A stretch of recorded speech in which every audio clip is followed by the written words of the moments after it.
Your Portanailer has the correct shoe for the thickness of the flooring you're installing.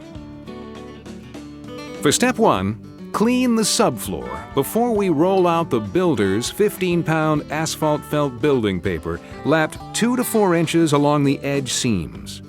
This helps keep out dust, retards moisture movement from below, and helps prevent squeaks during dry seasons. Direction of the flooring should be at right angles to the joists. Next, snap down some chalk lines. This will help us make sure the floor pattern will be parallel to the walls. And don't forget to allow approximately 3/4 of an inch between the wall and the flooring for expansion. Lay the first strip along the straight line, with the tongue of the flooring facing away from the wall. Using the Portanailer with its accessory face nailing shoe sold separately, drive nails through the top surface of the flooring. Face nailing can also be accomplished by hand nailing, using a 16 to 18 gauge finish nail or a finish nailer. Make sure that you countersink the nail and conceal using wood putty. Next, we rack the flooring.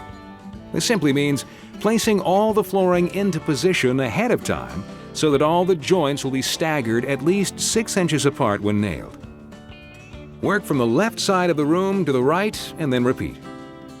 Now we face nail into place the second and third strips as we did in step 3 until we're far enough away from the wall to position the Portanailer so we can begin blind nailing.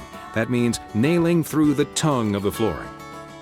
To make sure the joints are tight, it may be necessary to clamp the second and third strips to the first, but only if the material is slightly bowed. Think tight, and you'll do it right all the way. Nailing the rest of the flooring will become faster and easier as you proceed. Designed to be used with gloves, even the hammer has deep-cut grooves to help you maintain a good grip. Use the rubber end of the hammer to tap the flooring tongue side into place so that the groove fits snugly against the tongue of the previous row. With the Portanailer hammerhead at your command, you'll hammer home the Portanails with ease. A firm hit to the ram of the nailer is all it takes. It does not have to be a hard blow.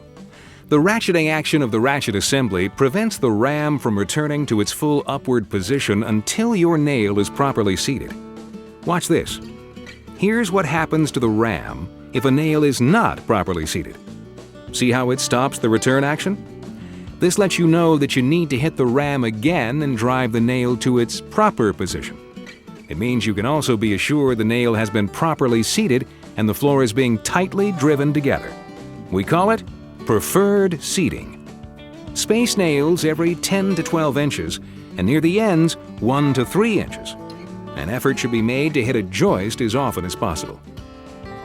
Once you've installed most of the flooring with the new 402 Portanailer, then simply change to the face nailer shoe and put down the last 6 strips for a job well done. Again, if this accessory is not available, you can face nail by hand or use a finish nailer to complete the job. Next are some tips to make the job go even smoother. For starters, you don't have to overpower the Portanailer. Gripping the nailer too tightly and making your body rigid can cause you to move the nailer when you try and strike the ram with a hammer. You'll be a much more efficient nailer by using a loose, comfortable stance. Also, just use a normal blow to drive the nail. Remember, with the Portanailer, you can always take a second or third stroke to properly nail the nail if needed. You don't need to go back and set nails by hand with the Portanailer. You want your flooring to last a lifetime, but it's only as good as the